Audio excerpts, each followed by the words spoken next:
Okay, so you're here, which means you're pretty serious about getting this whole crypto thing right, huh? Yeah. And that, my friend, means you got to know the lay of the land when it comes to platforms like, well, Binance P2P. Binance P2P. Yeah. Yeah. And today we're going deep, really deep, into something that, well, let's be honest, can be a bit of a headache. We're talking Yeah. about the scam tactics that sadly tend to pop up on, Binance's peer-to-peer trading scene. Yeah. It's like, for those of you just joining us, Binance P2P is kind of like it's like a direct line between folks buying and selling crypto. Right. It's not like the traditional exchange where you're going through that central order book. Hmm. You're dealing one-on-one with another person, which that can be a good thing, right? It gives you Yes. a lot of flexibility. It's one of the things that draws people to it. Exactly. It's like cutting out the middleman. Yeah. Right. It's a direct connection. Yeah. Which is, fantastic for a lot of reasons, but Huh. but yeah. But it does open up some unique risks. Let's be Oh. real, right? Yeah. And the crypto space is, oh, it's constantly growing, constantly changing, right? Absolutely, it's evolving. And unfortunately, the methods that, well, let's just say the not so honest folks out there, Yeah, the methods they use are evolving too. exactly. And getting more sophisticated, unfortunately. Yeah. And our goal today isn't just to, like, scare you or anything. We're not trying to do that. No. We're not trying to highlight all the potential dangers and just leave you hanging. We want to give you guys the knowledge to actually do this confidently and safely Trade safely. on Yeah. these platforms, yeah. So, what we're going to do, our mission for this deep dive, is to really break down 10 real-world scam scenarios. Right. Okay, these are things that have actually happened on Binance P2P. We want to, get under the hood, see how these things work, but most importantly, we want to give you, the listener, real actionable stuff, things that you can actually do to steer clear of these traps. Ready? Let's do it. All right. Let's kick things off with a really common one. This one, it's called the fake payment confirmation trap. All right, so picture this. You're selling some crypto, right? You've got a buyer, you've agreed on all the terms, everything's set. Then bam, they hit you up saying, hey, payment sent. Right.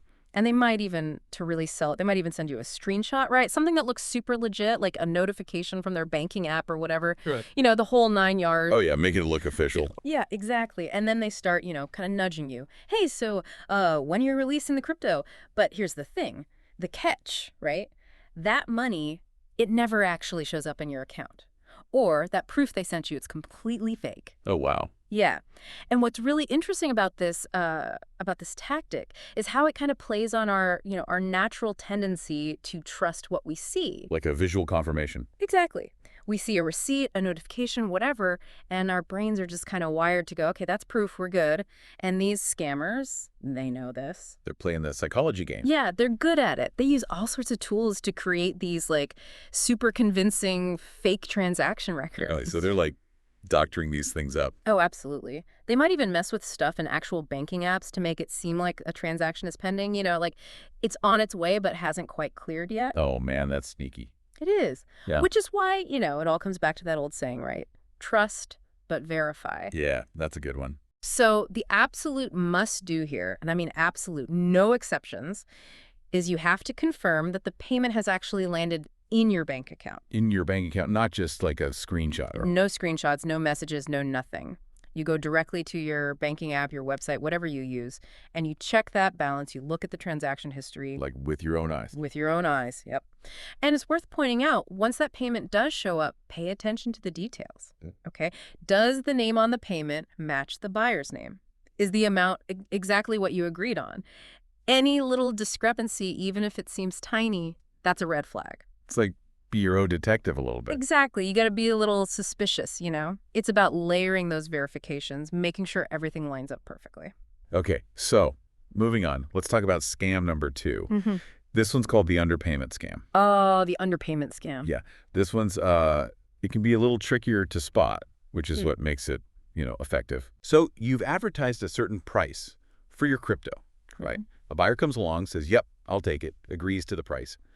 But then when that payment actually arrives, it's short. It's less than what you agreed on. Yeah, less than what you agreed on. Sneaky. And this one often works because, well, let's be honest, we can all get a little, excited to close a deal. You see that notification, you're like, sweet, money! Right, you're like, awesome, let's get this done. And you might just glance at it and assume it's the right amount without really double-checking. Yeah, it plays on that trust we have, that the other person's going to hold up their end of the bargain. Like we expect people to be honest, right? Right. So, big lesson here. Always, always, always compare that payment amount with what you agreed on before you do anything else. Before you release any crypto, before you hit that send button. Before you do any. Don't just glance at it. Really take a second to look at those numbers, make sure they match up exactly. Look at the receipt, any messages you've exchanged with the buyer. Make sure that amount is exactly what you agreed on, to the penny. To the penny. Yeah, and they might try to play it off, oh, sorry, I made a mistake, I'll send the rest later, that kind of thing. I'll bet they do. They do. But don't fall for it. You wait until that full amount, the entire agreed upon price, is sitting in your account, confirmed, before you release anything. Yeah. Partial payments, big red flag. Be super careful with those. Okay, let's tackle scam number 3. This one's it really preys on that whole idea of trust and reputation. It's called the identity theft scam. Identity theft. Oh, yeah, this one's scary. Yeah, and it basically boils down to scammers trying to impersonate legit users on Binance, people who have a good track record. People who've built up that trust. Exactly. They want to steal that credibility. Mm. And these guys, they put a lot of effort into it. They'll create these fake profiles that look almost identical to the real deal, like really convincing. Mm-hmm. They might use a username that's just slightly different, maybe one letter off or something. They'll steal profile pictures. Wow. They'll even try to copy the trading history, how many trades the person's made, their feedback score, all that stuff. Trying to make it look like they've been around forever, huh? Exactly. They want you to feel like you're dealing with someone experienced, someone trustworthy. So it's like, even if their profile looks good, you can't just assume everything's legit. Absolutely not. The takeaway here is you have to verify everything. Verify, verify, verify. Look at their verification level. Are they fully KYC'd? How's their feedback score? How many trades have they actually completed? But even then, even if all that looks good, if something feels off, if their communication is weird, or just not what you'd expect from a seasoned trader. Trust your gut. Trust your gut, yeah. Don't ignore those red flags. All right, scam number 4. This one hits at something we all rely on for security. Escrow. Escrow, yeah. So Binance P2P, they do offer an escrow system, right? It's meant to protect both buyers and sellers by, holding on to the crypto until the payment's been confirmed. Adds that extra layer of security. Yeah. But here's where the scam comes in. They try to bypass the whole thing. They'll create fake listings that look like they're using escrow. Right. Right? They're saying all the right words, but... Exactly. But then they'll try to get the buyer to send the payment directly to them outside of Binance's system. Why would they do that? Well, because then they have complete control. There's no escrow, no protection. They can take the money and run. Oh, man. That's messed up. It is. And they might come up with all sorts of excuses like, oh, the escrow system's down for maintenance, or I can give you a better price if you send it directly. Trying to sweeten the deal. Yeah, exactly. But don't fall for it. So the big takeaway here is make sure you're only ever trading through the official Binance escrow service. Always. If they're trying to get you to send money somewhere else outside of Binance's platform, that's a huge red flag. Like, run the other way, huge. Don't release your crypto to someone claiming it's an escrow unless you can see it right there in your Binance account in the trade details. All right, on to scam number 5. This one involves a bit of a last-minute switcheroo. It's called the payment method switch scam. Payment method switch, yeah. Yeah. So imagine you've agreed on a trade. Yeah. The seller says, okay, I want to be paid through this specific method. Let's say a bank transfer from a particular bank. But then right before you're about to send the money, or sometimes even in the middle of the transaction. They try to change things up. Yeah. They'll be like, oh, actually, there's a problem with that account. Can you send it to this other one instead? Or can you use this different payment platform? And this can be, well, it can be problematic for a few reasons. Yeah. That new payment method might not be as secure. It might be harder to track if something goes wrong. And it might not offer the same protections as the original method. So, bottom line, never agree to change the payment method during a trade. Never. Set those terms up front before you start the transaction. If they try to switch things up, especially when it comes to how you send your money, that's a big warning sign. Walk away. It's not worth the risk. Okay, scam number 6. This one's a classic, and we touched on it briefly before, but it's so common it deserves its own spotlight. It's the fake receipt scam. Ah, the fake receipt, a classic. A classic. And the scammer will send you a payment receipt that looks, it looks totally real.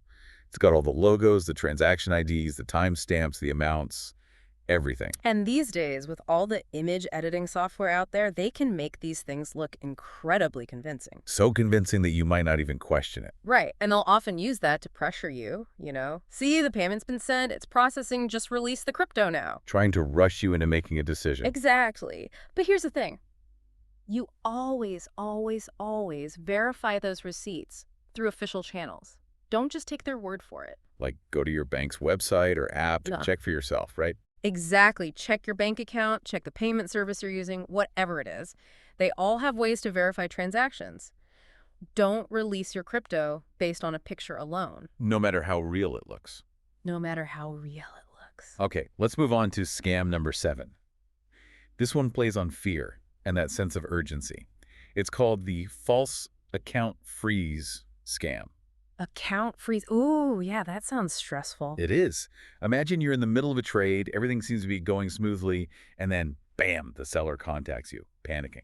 Saying their account's been frozen? Yeah, my account's been frozen. You need to release the crypto now before it's too late. Trying to get you to act quickly without thinking. Yeah, it's a classic pressure tactic. They're hoping you'll freak out and just do what they say. And it's understandable, right? You don't want to lose your money. Of course not. But the key here is to, again, verify. Verify, verify, verify. Don't just take their word for it. Binance has specific procedures for dealing with frozen accounts. So if there's a real problem, Binance will let the user know directly. Yes, exactly. They have their own secure communication channels. So if someone's telling you their account's frozen and they're pressuring you to act immediately, that's a huge red flag. Huge. Your best bet is to contact Binance, support yourself, confirm what's going on before you do anything. Don't let anyone rush you into a decision you might regret later. Absolutely. Okay, scam number 8. This one's a bit of a financial head scratcher. It's called the double payment scam. Double payment, interesting. Yeah. So the scammer will try to convince you they've made 2 separate payments for the same transaction. 2 payments for 1 trade. Yeah, and they'll usually show you some kind of proof, right? Like 2 transaction records. But the trick is only one of those payments is real, maybe for a partial amount, and the other one's totally made up. So they're trying to make it look like they overpaid. Exactly. They're hoping you'll get confused and release more crypto than you should, or maybe even send back the extra money. Oh, clever. So here's what you do. Always confirm the total payment received before you do anything. Don't just look at how many transactions there are. Look at the actual amounts. Make sure they add up to the agreed upon price. And if they're claiming multiple payments, ask for separate confirmation for each one, right? From your bank or payment provider. Yeah, and don't release anything until you've checked everything yourself very carefully. Don't let them rush you. Don't be afraid to be a little skeptical. Okay. Scam number 9. This one can be a bit counterintuitive because it involves getting more money than you expected. It's the overpayment scam. Overpayment? How is that a scam? I know, right? It sounds weird. But here's how it works. The scammer will intentionally send you more money than the agreed upon price for the crypto. Okay. Then they'll contact you all apologetic. Oh my gosh, I made a mistake. I overpaid. Can you please send back the extra money? Playing the innocent card. Yeah, they're relying on your good nature, hoping you'll want to do the right thing. So you send back overpayment and then... And then, bam, they reverse the original payment. The larger one. Yeah. So now you're out the money you sent back and the original funds disappear. And you've probably already released the crypto. Ouch. Yeah, it's a nasty trick. So the rule here is never, ever send refunds for overpayments until you are absolutely 100% certain that the original payment is legit and can't be reversed. Don't even think about it until you've confirmed everything with your bank or payment provider. And even then, it might be a good idea to wait a while just to be extra safe. Better safe than sorry. Absolutely. Okay, finally, scam number 10. This one can be super frustrating because it usually happens after the trade seems like it's already been completed successfully. It's called the dispute trap. Dispute trap, huh? So Yeah. you've already sent the crypto, everything seems fine. Yeah, you think you're done. But then the scammer files a dispute with Binance, claiming they never got the crypto. Even though they did? Yeah, they're trying to cheat the system, basically. Trying to get their money back and kept the crypto. So what do? Documentation, my friend. Documentation. Yay. Records of that. everything. Everything. Take screenshots of the payment confirmation, save all your messages with the buyer or seller, keep track of the trade details on Binance, everything. So you can prove what happened. Exactly. If they try to pull a fast one, you've got the evidence to show Binance that you did everything right. Your digital paper trail. Okay, so there you have it. 10 common scams on Binance P2P. I know it's a lot, but the main message is be careful out there. Be vigilant. Binance does a lot to keep things secure, but no system is perfect.